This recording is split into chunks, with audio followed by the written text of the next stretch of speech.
Imagine this scenario for a second. Okay. You're standing on your front porch. Your beloved pet, maybe it's a dog, a cat, whatever you happen to share a home with, well, they've been missing for the entire day. Oh, that is just the worst feeling. Right. You have been pacing the floors, you have been worried sick, and finally, as the sun goes down, your pet staggers up the driveway. Oh, thank goodness. But wait, because something is very wrong, the poor thing is completely, utterly exhausted.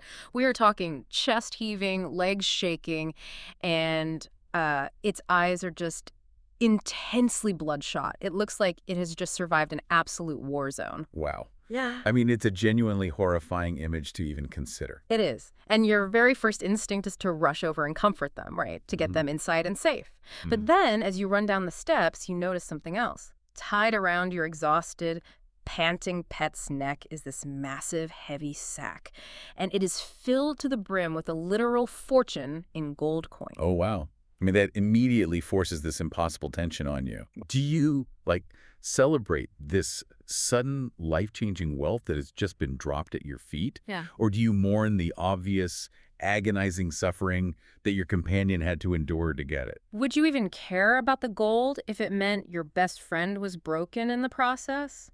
I mean, that wild tension, that incredibly difficult question, is the beating heart of today's deep dive. It really is. So welcome in. And by the way, if you are enjoying our content here on the Simplified Awakening YouTube channel, please humbly take a second to subscribe, like this video, and share your valuable comments down below. It really helps us out.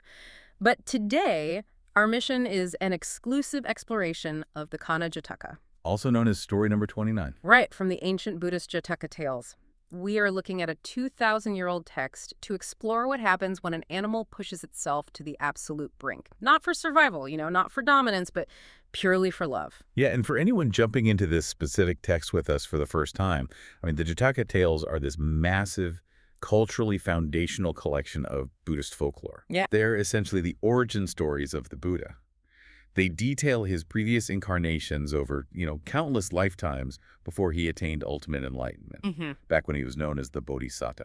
Right. And he isn't always a wise sage in these stories, is he? Not at all. Sometimes he's born as a king, or a merchant, or even a thief. And very often, like in today's story, he is born as an animal. Okay, let's unpack this, because one of my favorite things about the Jataka tales is their framing. The Buddha doesn't just, sit down and say, hey, story time. No, there's always a reason. Exactly.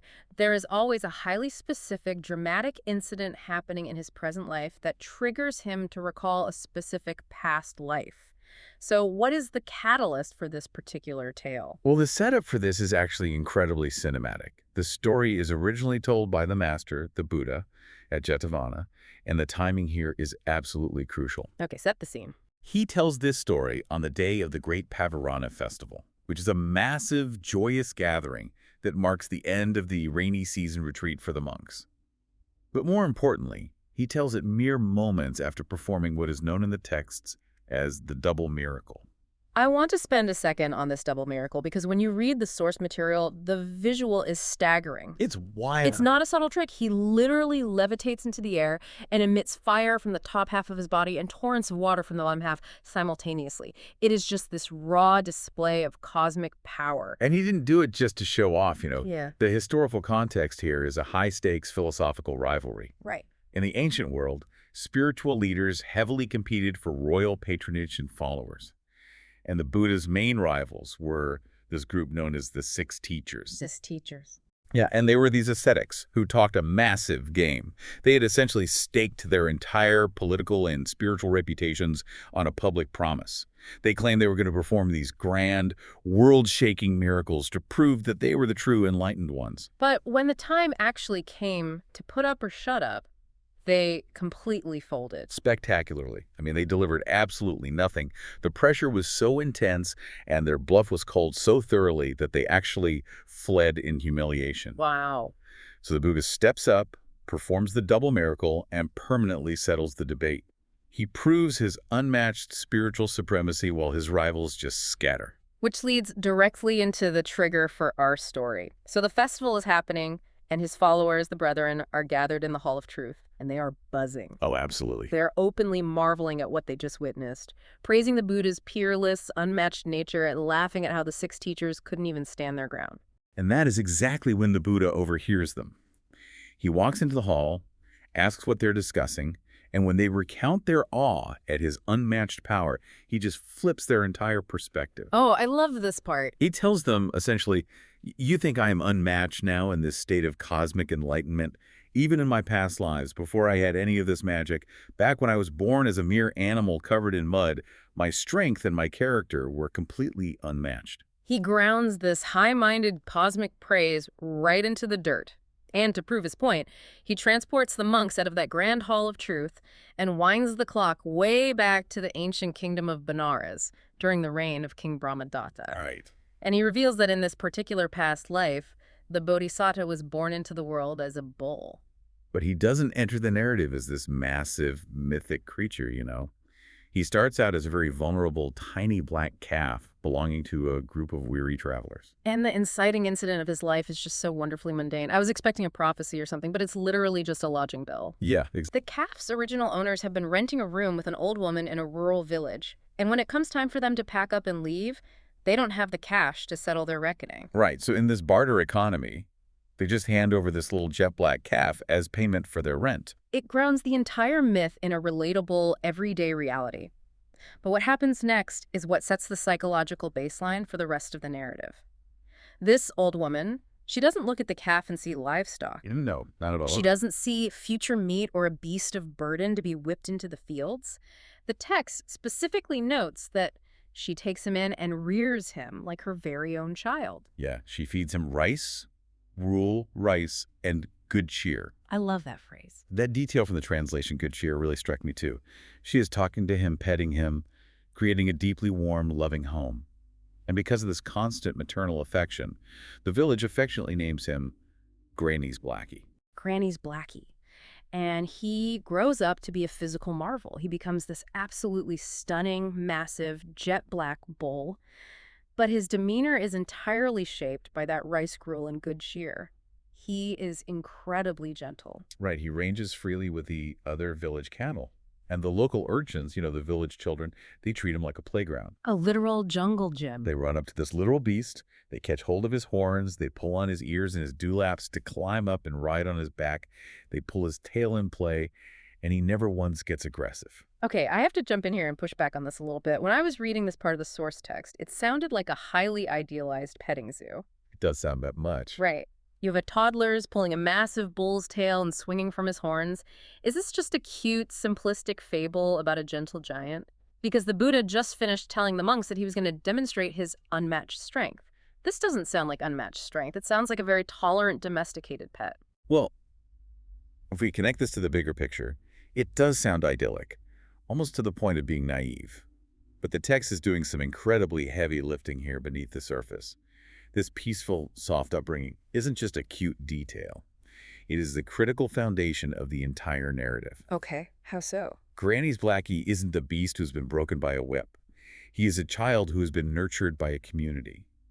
By establishing this, the story creates a profound, unbreakable bond of unconditional love between him and the old woman. Ah, so you're saying it's not about him lacking the capacity for violence. It's about his nervous system being completely secure. He feels safe, so he doesn't need to react to the kids pulling his tail. Precisely. That emotional baseline is mandatory for understanding the extreme physical trauma he will voluntarily subject himself to later. That makes a lot of sense. If he were just a slave animal, he would run away at the first opportunity. But because he deeply fundamentally views this old woman as his mother, we understand the depths of his loyalty. Okay, that makes perfect sense. The gentle giant routine isn't weakness.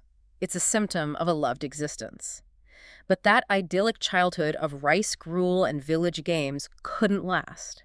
Because to prove his unmatched strength, he couldn't just stay a village pet.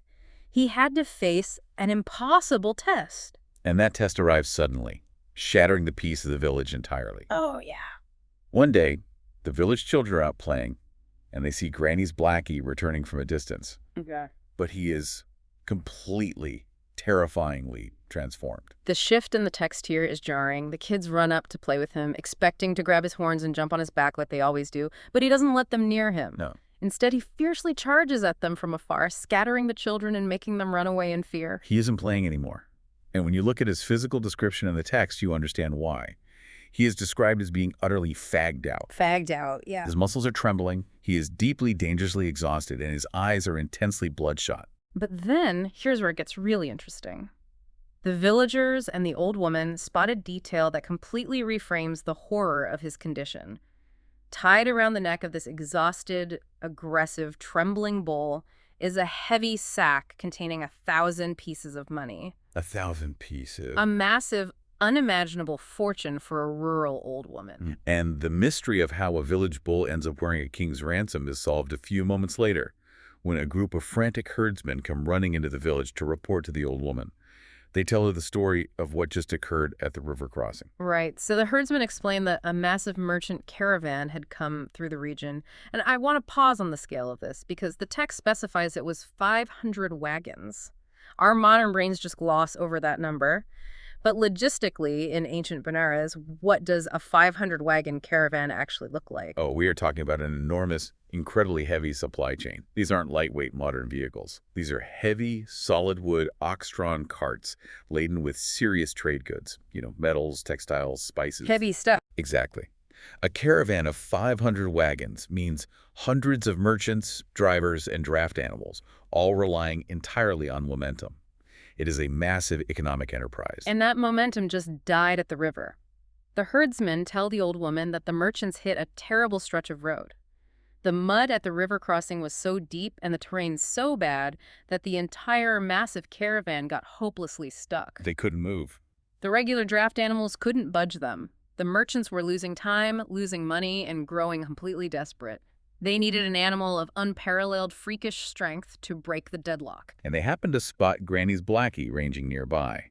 They realize instantly that this bull has the physical architecture to do the impossible. But Blacky refuses to move until the lead merchant specifically promises to pay his owner, the old woman, 1,000 pieces of coin for the labor. I love that. He negotiates the contract. It really does.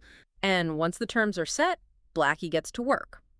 Now, if I can offer an analogy here to help visualize what is happening in Blacky's head, his aggressive behavior with the village children suddenly makes total sense. Think of him like a highly trained security guard, or the driver of an armored truck who is transporting millions of dollars through a hostile area. Oh, that is a fascinating way to frame it. Right. It's like when you're in the middle of a high-stakes emergency. Your adrenaline takes over, your nervous system locks down, and you physically cannot engage in small talk.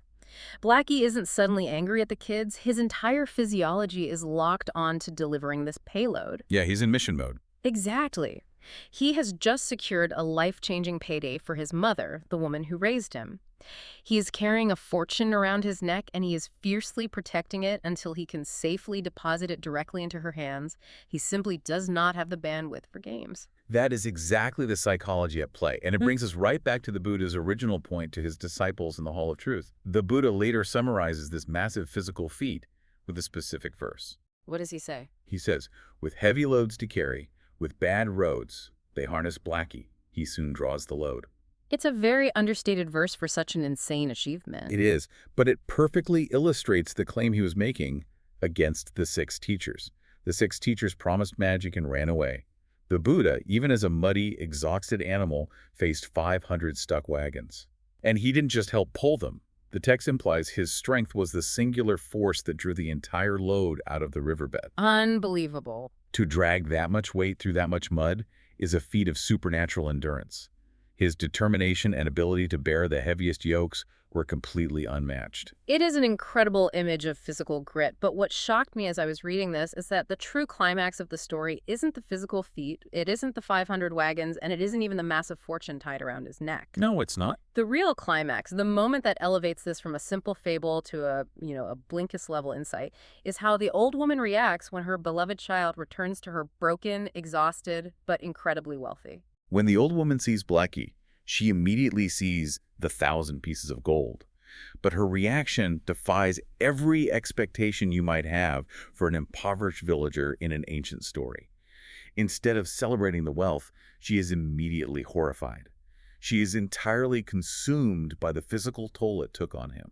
The source text gives us her exact, poignant words. She looks at the bag of gold, she looks at his bloodshot eyes and his trembling legs, and she says, "Have I any wish to live on your earnings, my child? Why did you go through all this fatigue?" It is a powerful, instant rejection of material gain in the face of suffering. And what blew my mind is that she doesn't just say it as a dramatic sigh. She backs it up with her immediate actions. She doesn't even touch the gold. She completely ignores a literal fortune hanging around his neck. She ignores it completely. Instead, she rushes to get warm water to wash his exhausted body. She rubs soothing oil all over him to ease his strained muscles. And she regales him with food and drink, frantically nursing him back to health. And what's fascinating here is that the complete dismissal of the gold is what flips the traditional folklore narrative entirely on its head. How do you mean? Well, in almost every ancient myth, fable, or fairy tale from that era, newfound wealth is the ultimate reward. It is the designated happy ending. The protagonist works hard, suffers through a trial, gets the bag of gold, and everyone cheers. The suffering is justified by the payout. But here, the payout is treated like an insult. Yes. The wealth is entirely secondary, almost irrelevant, to the well-being of the loved one. The old woman's reaction proves that her love for Blacky was never transactional. Right. She didn't feed him rice gruel as an investment strategy. She didn't raise him to eventually profit off him. She raised him simply because she loved him. Okay, so this leads me to my biggest question. Because if the Buddha is telling this story to the monks to prove his unmatched strength and his ability to carry the heavy yoke, why does he make the emotional core of the ending entirely about the old woman's compassion? Why does her rejection of the money matter to his point about being unmatched? That is the absolute best question you can ask when analyzing the Jatakas, because it unlocks the core philosophy of the text. You have to look at what unmatched actually means in the context of Buddhism. Okay. Pulling 500 wagons out of the mud is a great physical feat, certainly. But brute strength alone doesn't make someone a Buddha. An elephant has brute strength. What makes the Bodhisattva's strength unmatched is the mechanism behind it. The mechanism being his motivation. Exactly. His strength is in service of and part of a karmic cycle of pure compassion. Think about the Bodhisattva vow itself. The vow is a promise to take on immense, agonizing suffering in order to deliver other sentient beings from the cycle of rebirth. I see.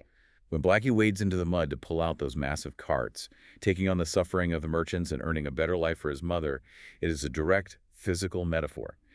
He's pulling carts from the mud the same way the Buddha will eventually pull souls from the mud of existence. Oh, wow. So he pulls the impossible way purely because of his love for her, and she actively rejects the reward because of her pure love for him. They are continuously elevating each other. The sheer physical strength he displayed at the river wasn't a magic trick like the 6 teachers tried to perform. It was a physical manifestation of his unmatched dedication to repaying her unconditional love. It is the absolute purity of their bond, uncorrupted by greed, that makes him truly unmatched. That brings all the layers of this together beautifully.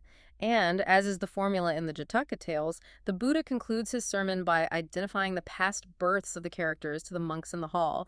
He reveals that the pious old woman who raised him was actually Uppalavana in a past life. And for context, Uppalavana would go on to become one of the Buddha's most prominent and highly respected female disciples, a woman renowned for her own immense spiritual power and clear insight. And the Buddha himself, of course, was Granny's Blacky. The text closes by noting that they lived out their lives and passed away to fare according to their deserts, meaning they moved gracefully on to their next karmic destinations based entirely on the pure merit of their actions. It is a remarkable synthesis. The brethren in the hall were focused on the flashy magic of the double miracle. But the Buddha grounds them. He reminds them that the root of all his miracles, the true source of his unmatched nature, has always been his limitless capacity to bear the crushing burdens of others out of pure love. What an incredible journey the source text took us on. We started with the pressure of a philosophical debate and a miraculous display of fire and water. Then we dove into the agrarian economy of ancient Benares, where a calf settles a lodging bill. Quite the shift. We witnessed the staggering physics of dragging 500 wagons through a riverbed to secure a fortune. And finally, we arrived at a profound lesson in unconditional love that transcends species. A mother who actively mourns her animal child's suffering rather than celebrating 1,000 pieces of gold. It's a story that forces you to look inward at your own priorities. Which brings us to a final thought for you to mull over today as you go about your routine. Let's hear it. We constantly talk about the sacrifices we make for our careers, for our families, or the sacrifices others make for us. But put yourself on that front porch for a moment. If you were suddenly handed a massive, life-changing reward, a literal fortune that would solve all your logistical problems. But you knew for a fact it was earned through the intense physical and emotional suffering of someone you love. What would your immediate gut reaction be? That's tough. Would you quietly celebrate the security it brings? Or would you, like the old woman, instantly reject the wealth and mourn their suffering? It is very easy to say you don't care about money until 1,000 pieces of gold are sitting right in front of you. It forces you to examine where your true values lie when the chips are finally down. That is a heavy, incredible question to leave off on. If the bag was placed in your hands, would you see the gold or would you see the bloodshot eyes? I think we'd all like to believe we are the old woman, but it's worth interrogating. Absolutely. We want to thank you so much for taking this deep dive with us into the Kanha Jataka. It might be a 2,000-year-old story about a muddy bowl, but the questions it asks about transactional love and the true nature of strength are just as relevant today. And hey, if you love this, please stay hooked to the Simplified Awakening channel for our next deep dive, where we will unpack yet another fascinating story and see what unexpected nuggets of wisdom we can extract. Until then, keep questioning the mechanics of the things you value. And the next time you find yourself exhausted, carrying a heavy yoke for someone else, remember Granny's Blacky, look past the burden and focus on the love that makes it possible. Catch you on the next one.